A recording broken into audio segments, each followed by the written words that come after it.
Anne of Green Gables, Chapter 21, A New Departure in Flavorings. "Dear me, there is nothing but meetings and partings in this world, as Mrs. Lynde says," remarked Anne plaintively, putting her slate and books down on the kitchen table on the last day of June and wiping her red eyes with a very damp handkerchief. "Wasn't it fortunate, Marilla, that I took an extra handkerchief to school today?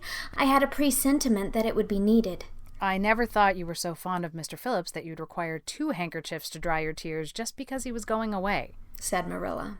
"I don't think I was crying because I was really so very fond of him," reflected Anne. "I just cried because all the others did. It was Ruby Gillis started it. Ruby Gillis has always declared she hated Mr. Phillips, but just as soon as he got up to make his farewell speech, she burst into tears. Then all the girls began to cry, one after the other. I tried to hold out, Marilla. I tried to remember the time Mr. Phillips made me sit with a boy, and the time he spelled my name without an E on the blackboard, and how he said I was the worst dunce he ever saw at geometry and laughed at my spelling, and all the times he had been so horrid and sarcastic, but somehow I couldn't, Marilla, and I just had to cry too. Jane Andrews has been talking for a month about how glad she'd be when Mr. Phillips went away, and she declared she'd never shed a tear. Well, she was worse than any of us and had to borrow a handkerchief from her brother. Of course the boys didn't cry, because she hadn't brought one of her own, not expecting to need it. Oh, Marilla, it was heartrending. Mr. Phillips made such a beautiful farewell speech beginning, 'The time has come for us to part.' It was very affecting, and he had tears in his eyes too, Marilla. Oh, I felt dreadfully sorry and remorseful for all the times I'd talked in school and drawn pictures of him on my slate and made fun of him in Prissy. I can tell you I wished I'd been a model pupil like Minnie Andrews. She hadn't anything on her conscience. The girls cried all the way home from school. Carrie Sloane kept saying every few minutes, 'The time has come for us to part,' and that would start us off again whenever we were in any danger of cheering up. I do feel dreadfully sad, Marilla, but one can't feel quite in the depths of despair with 2 months' vacation before them, can they? And besides, we met the new minister and his wife coming from the station. For all I was feeling so bad about Mr. Phillips going away, I couldn't help taking a little interest in a new minister, could I? His wife is very pretty. Not exactly regally lovely, of course. It wouldn't do, I suppose, for a minister to have a regally lovely wife, because it might set a bad example. Mrs. Lynde says the minister's wife over at Newbridge sets a very bad example because she dresses so fashionably. Our new minister's wife was dressed in blue muslin with lovely puffed sleeves and a hat trimmed with roses. Jane Andrews said she thought puffed sleeves were too worldly for a minister's wife, but I didn't make any such uncharitable remark, Marilla, because I know what it is to long for puffed sleeves. Besides, she's only been a minister's wife for a little while, so one should make allowances, shouldn't they? They are going to board with Mrs. Lynde until the manse is ready." If Marilla, in going down to Mrs. Lynde's that evening, was actuated by any motive save her avowed one of returning the quilting frames she had borrowed the preceding winter, it was an amiable weakness shared by most of the Avonlea people. Many a thing Mrs. Lynde had lent, sometimes never expecting to see it again, came home that night in charge of the borrowers thereof. A new minister, and moreover a minister with a wife, was a lawful object of curiosity in a quiet little country settlement where sensations were few and far between. Old Mr. Bentley, the minister whom Anne had found lacking in imagination, had been pastor of Avonlea for 18 years. He was a widower when he came, and a widower he remained, despite the fact that gossip regularly married him to this, that, or the other one, every year of his sojourn. In the preceding February he had resigned his charge and departed amid the regrets of his people, most of whom had the affection born of long intercourse for their good old minister in spite of his shortcomings as an orator. Since then, the Avonlea church had enjoyed a variety of religious dissipation in listening to the many and various candidates and supplies who came Sunday after Sunday to preach on trial. These stood or fell by the judgment of the fathers and mothers in Israel, but a certain small, red-haired girl who sat meekly in the corner of the old Cuthbert pew also had her opinions about them, and discussed the same in full with Matthew, Marilla always declining from principle to criticize ministers in any shape or form. "I don't think Mr. Smith would have done, Matthew," was Anne's final summing up. "Mrs. Lynde says his delivery was so poor, but I think his worst fault was just like Mr. Bentley's. He had no imagination. And Mr. Terry had too much. He let it run away with him just as I did mine in the matter of the haunted wood. Besides, Mrs. Lynde says his theology wasn't sound. Mr. Gresham was a very good man and a very religious man, but he told too many funny stories and made the people laugh in church. He was undignified, and you must have some dignity about a minister, mustn't you, Matthew? I thought Mr. Marshall was decidedly attractive, but Mrs. Lynde says he isn't married, or even engaged, because she made special inquiries about him, and she says it would never do to have a young unmarried minister in Avonlea, because he might marry in the congregation, and that would make trouble. Mrs. Lynde is a very far-seeing woman, isn't she, Matthew? I'm very glad they've called Mr. Allen. I liked him because his sermon was interesting, and he prayed as if he meant it, and not just as if he did it because he was in the habit of it. Mrs. Lynde says he isn't perfect, but she says she supposes we couldn't expect a perfect minister for $750 a year, and anyhow his theology is sound because she questioned him thoroughly on all points of doctrine. And she knows his wife's people, and they are most respectable, and the women are all good housekeepers. Mrs. Lynde says that sound doctrine in the man and good housekeeping in the woman make an ideal combination for a minister's family. The new minister and his wife were a young, pleasant-faced couple still in their honeymoon and full of all good and beautiful enthusiasms for their chosen life work. Avonlea opened its heart to them from the start. Old and young liked the frank, cheerful young man with his high ideals and the bright, gentle little lady who assumed the mistressship of the manse. With Mrs. Allen, Anne fell promptly and wholeheartedly in love. She had discovered another kindred spirit. "Mrs. Allen is perfectly lovely," she announced one Sunday afternoon. "She's taken our class, and she's a splendid teacher. She said right away she didn't think it was fair for the teacher to ask all the questions, and you know, Marilla, that is exactly what I've always thought. She said we could ask her any question we liked, and I asked ever so many. I'm good at asking questions, Marilla." "I believe you," was Marilla's emphatic comment. Nobody else asked any except Ruby Gillis, and she asked if there was to be a Sunday school picnic this summer. I didn't think that was a very proper question to ask because it didn't have any connection with the lesson. The lesson was about Daniel in the lion's den, but Mrs. Allen just smiled and said she thought there would be. Mrs. Allen has a lovely smile. She has such exquisite dimples in her cheeks. I wish I had dimples in my cheeks, Marilla. I'm not half so skinny as I was when I came here, but I have no dimples yet. If I had, perhaps I could influence people for good. Mrs. Allen said we ought to always try to influence other people for good. She talked so nice about everything. I never knew before that religion was such a cheerful thing. I always thought it was kind of melancholy, but Mrs. Allen isn't, and I'd like to be a Christian if I could be one like her. I wouldn't want to be one like Mr. Superintendent Bell. "It's very naughty of you to speak so about Mr. Bell," said Marilla severely. "Mr. Bell is a real good man." "Oh, of course he's good," agreed Anne, "but he doesn't seem to get any comfort out of it. If I could be good, I'd dance and sing all day because I was glad of it. I suppose Mrs. Allen is too old to dance and sing, and of course it wouldn't be dignified in a minister's wife, but I can just feel she's glad she's a Christian and that she'd be one even if she could get to heaven without it." "I suppose we must have Mr. and Mrs. Allen up to tea someday soon," said Marilla reflectively. "They've been most everywhere but here. Let me see. Next Wednesday would be a good time to have them, but don't say a word to Matthew about it, for if he knew they were coming, he'd find some excuse to be away that day. He'd got so used to Mr. Bentley he didn't mind him, but he's going to find it hard to get acquainted with a new minister, and a new minister's wife will frighten him to death."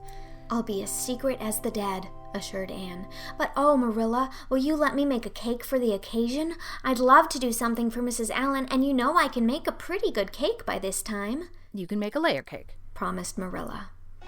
Monday and Tuesday, great preparations went on at Green Gables. Having the minister and his wife to tea was a serious and important undertaking, and Marilla was determined not to be eclipsed by any of the Avonlea housekeepers. Anne was wild with excitement and delight. She talked it all over with Diana Tuesday night in the twilight, and they sat on the big red stones by the Dryad's Bubble and made rainbows in the water with little twigs dipped in fir balsam. "Everything is ready, Diana, except my cake, which I'm to make in the morning, and the baking powder biscuits, which Marilla will make just before tea time. I assure you, Diana, that Marilla and I have had a busy 2 days of it. It's such a responsibility having a minister's family to tea. I never went through such an experience before. You should just see our pantry. It's a sight to behold. We're going to have jellied chicken and cold tongue. We're to have 2 kinds of jelly, red and yellow, and whipped cream and lemon pie, and cherry pie, and 3 kinds of cookies, and fruitcake, and Marilla's famous yellow plum preserves that she keeps especially for ministers, and pound cake and layer cake and biscuits as aforesaid, and new bread and old both, in case the minister is dyspeptic and can't eat new. Mrs. Lynde said ministers mostly are dyspeptic, but I don't think Mr. Allen has been a minister long enough for it to have had a bad effect on him. I just grow cold when I think of my layer cake. Oh, Diana, what if it shouldn't be good? I dreamed last night that I was chased all around by a fearful goblin with a big layer cake for a head. It'll be good, all right, assured Diana, who was a very comfortable sort of friend.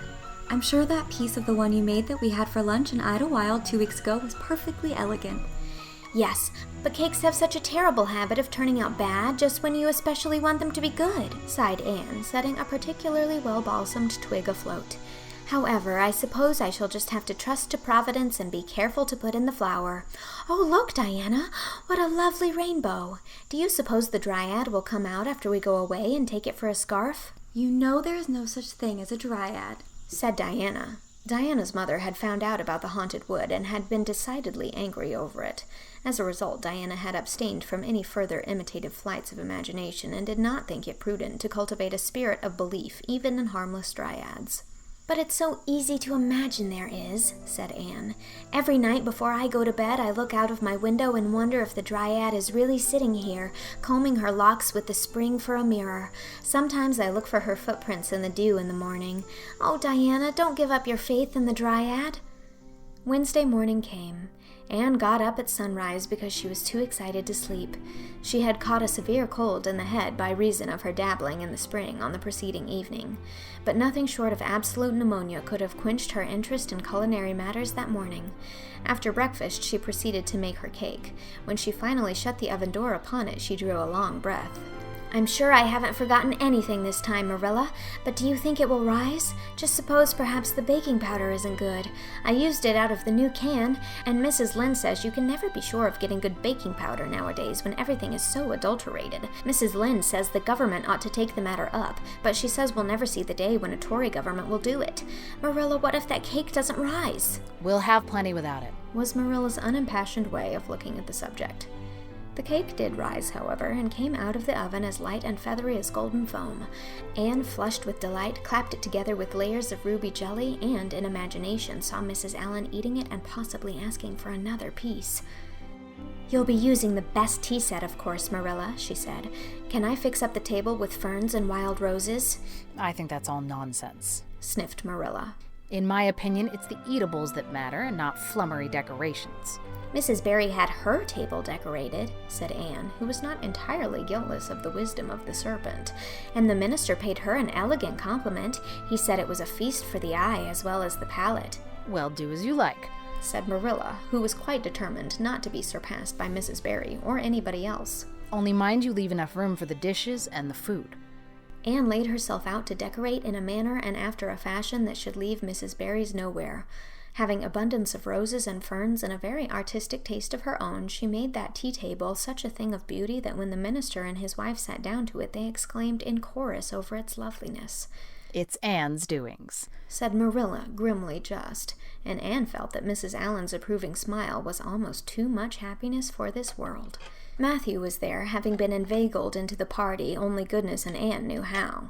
He had been in such a state of shyness and nervousness that Marilla had given him up in despair, but Anne took him in hand so successfully that he now sat at the table in his best clothes and white collar and talked to the minister not uninterestingly.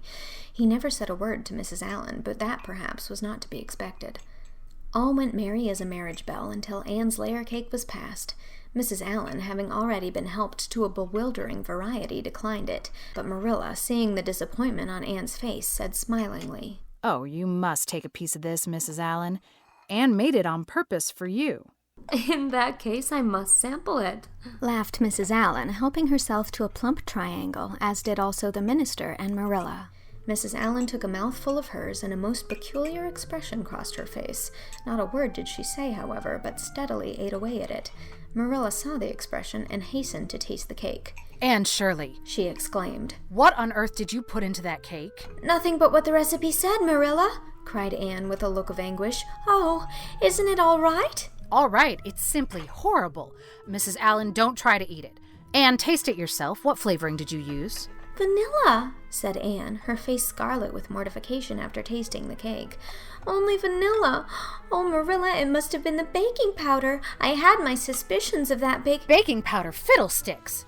Go and bring me the bottle of vanilla you used. Anne fled to the pantry and returned with a small bottle partially filled with a brown liquid and labeled yellowly, Best Vanilla. Marilla took it, uncorked it, smelled it. Mercy on us, Anne. You flavored that cake with anodyne liniment. I broke the liniment bottle last week and poured what was left into an old empty vanilla bottle. I suppose it's partly my fault. I should have warned you, but for pity's sake, why couldn't you have smelled it? Anne dissolved into tears under this double disgrace. I couldn't. I had such a cold. And with this, she fairly fled to the gable chamber, where she cast herself on the bed and wept as one who refuses to be comforted. Presently, a light step sounded on the stairs, and somebody entered the room. Oh, Marilla, sobbed Anne without looking up. I'm disgraced forever. I shall never be able to live this down. It will get out. Things always do get out in Avonlea. Diana will ask me how my cake turned out, and I shall have to tell her the truth. I shall always be pointed at as the girl who flavored a cake with anodyne liniment. Gil, the boys in school will never get over laughing at it. Oh, Marilla, if you have a spark of Christian pity, don't tell me that I must go down and wash the dishes after this. I'll wash them when the minister and his wife are gone, but I cannot ever look at Mrs. Allen in the face again. Perhaps she'll think I tried to poison her. Mrs. Lynde said she knows an orphan girl who tried to poison her benefactor, but the liniment isn't poisonous. It's meant to be taken internally, although not in cakes. Will you tell Mrs. Allen so, Marilla? Suppose you jump up and tell her so yourself, said a merry voice. Anne flew up to find Mrs. Allen standing by her bed, surveying her with laughing eyes. My dear little girl, you mustn't cry like this. Why, it is all just a funny mistake that anybody might make, she said, genuinely disturbed by Anne's tragic face. Oh, no, it takes me to make such a mistake, said Anne forlornly. And I wanted to have that cake so nice for you, Mrs. Allen. Yes, I know, dear. And I assure you I appreciate your kindness and thoughtfulness just as much as if it had turned out all right. Now, you mustn't cry anymore, but come down with me and show me your flower garden. Miss Cuthbert tells me you have a little plot all your own. I want to see it, for I'm very much interested in flowers. Anne permitted herself to be led down and comforted, reflecting that it was really providential that Mrs. Allen was a kindred spirit. Nothing more was said about the liniment cake, and when the guests went away, Anne found that she had enjoyed the evening more than could have been expected considering that terrible incident. Nevertheless, she sighed deeply. Marilla, isn't it nice to think that tomorrow is a new day with no mistakes in it yet? I'll warrant you'll make plenty in it, said Marilla. I never saw your beat for making mistakes, Anne. Yes, and well I know it, admitted Anne mournfully.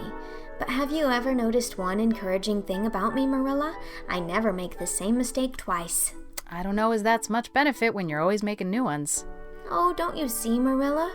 There must be a limit to the mistakes one person can make, and when I get to the end of them, then I'll be through with them. That's a very comforting thought. Well, you'd better go and give that cake to the pigs, said Marilla. It isn't fit for any human to eat, not even Jerry Bloat.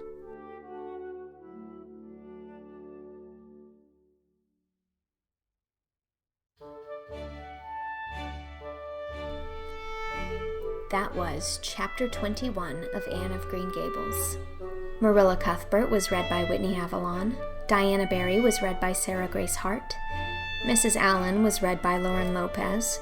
And Anne Shirley was read by me, Mary Kate Wiles. It is also recorded and edited by me and executive produced by Shao Chih Kuo. This chapter was made possible by my patron Warren Day. Thank you, Warren. This project is funded entirely through my Patreon, where if you join at any level, you can have access to the entire first book, and patrons at the $50 radio play level are receiving weekly chapters of the third book in the series, Anne of the Island. If you'd like to join my Patreon community and help make it possible for me to continue making these chapters, as well as a lot of other things, head on over to patreon.com/mkwiles. Thanks for listening. Chapter 22 will be coming next week.